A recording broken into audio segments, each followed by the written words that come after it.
24 नवंबर वर्ष 2005 को हमारी सरकार बनी थी। तब से राज्य में कानून का राज है और हम लोग 20 वर्षों से विकास के काम में लगे हुए हैं। और आपको याद है ना, पहले क्या स्थिति थी, हम लोगों के पहले वालों की क्या स्थिति थी। पहले बहुत बुरा हाल था, लोग शाम के बाद घर से बाहर नहीं निकलते थे। शाम के बाद याद है ना, पहले घरवा से निकलते थे, कोई नहीं निकलता था। हम लोग तो जब जाते थे, अपना एग्जाम था तो उसके बाद किसी के यहाँ जाते थे तो सबके घर के अंदर जाते थे, बंद रहता था सब। तो ये सब पहले का हाल इन लोगों का था, जो हालत था। और समाज में कितना विवाद होता था और कितना हिंदू मुस्लिम झगड़ा होता था, किसी को बताने के लिए भी नहीं थे मुस्लिम के लिए। अब पढ़ाई का क्या हाल था, बहुत कम बच्चे पढ़ते थे, अब बहुत कम पढ़ाई होती थी। पहले इलाज का पूरा इंतजाम नहीं था, सड़कें बहुत कम थी और जो थी उनका बुरा हाल था। अब बिजली बहुत कम जगह थी। ये सब जो पहले की सरकार थी उनका यही हाल था।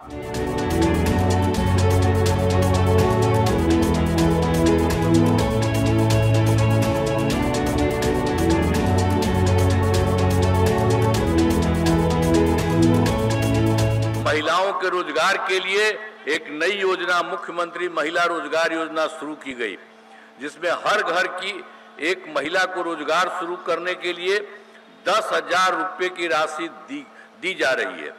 अब तक 1,21,00,000 महिलाओं को यह राशि दी जा चुकी है और शेष महिलाओं को राशि देने हेतु तिथि निर्धारित कर दी गई है। जिनका रोजगार अच्छा चलेगा उन्हें 2 लाख रुपए तक की अतिरिक्त सहायता भी दी जाएगी। अब उसके बाद आप जान लीजिए, हम लोग तो यहाँ कर रहे हैं, केंद्र के साथ भी कितना सहयोग हो रहा है। बिहार के विकास में केंद्र सरकार का पूरा सहयोग मिल रहा है। जुलाई 2024 में जो चुनाव हुआ उसके बाद बजट में बिहार को विशेष आर्थिक सहायता के रूप में सड़क, उद्योग, स्वास्थ्य, पर्यटन, बाढ़ नियंत्रण के लिए बड़ी राशि देने की घोषणा की गई। और उसके बाद फरवरी 2025 के बजट में बिहार में मखाना बोर्ड, एयरपोर्ट की स्थापना, पश्चिमी कोसी नहर के लिए वित्तीय सहायता आदि की घोषणा की गई।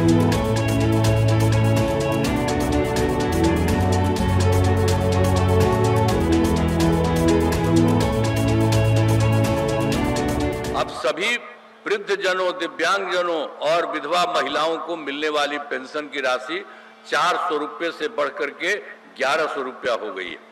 इससे बड़े संख्या में लोगों को फायदा होगा। और जो हम आपको तो बता रहे थे 2018 वाला, तो ये 18 में हर घर बिजली तो हम लोग उस समय पहुंचाए।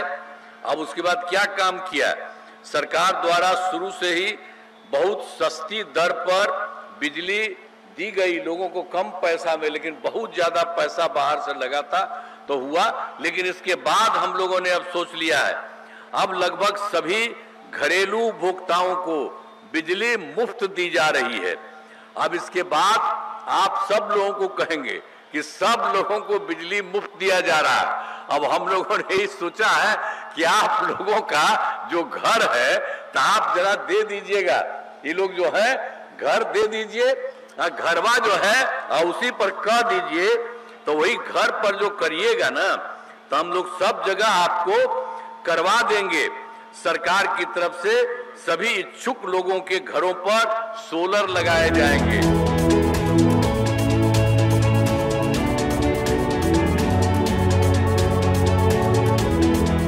आप उसमें जो पहले से जो लोग थे उसमें भी बहुत लोग इसमें शामिल हो गए थे चुनाव में। तो इसमें पूर्व में 28,976 नियोजित शिक्षक सरकारी शिक्षक बन गए। तो हमने इसको देखा कि भाई जो पुराने लोग हैं उनको उसमें आने की जरूरत नहीं है लोक सेवा आयोग में। तो इसके लिए हम लोगों ने कह दिया, तय किया कि नियुक्ति की जरूरत नहीं है, उन्हें मामूली सी परीक्षा लेकर सरकारी शिक्षक बनाया जाए। तो इसी के लिए उन्हें 5 मौके तय किए और अब तक 3 परीक्षाओं का आयोजन हो चुका है। इसमें 2,62,000 नियोजित शिक्षक पास हो गए।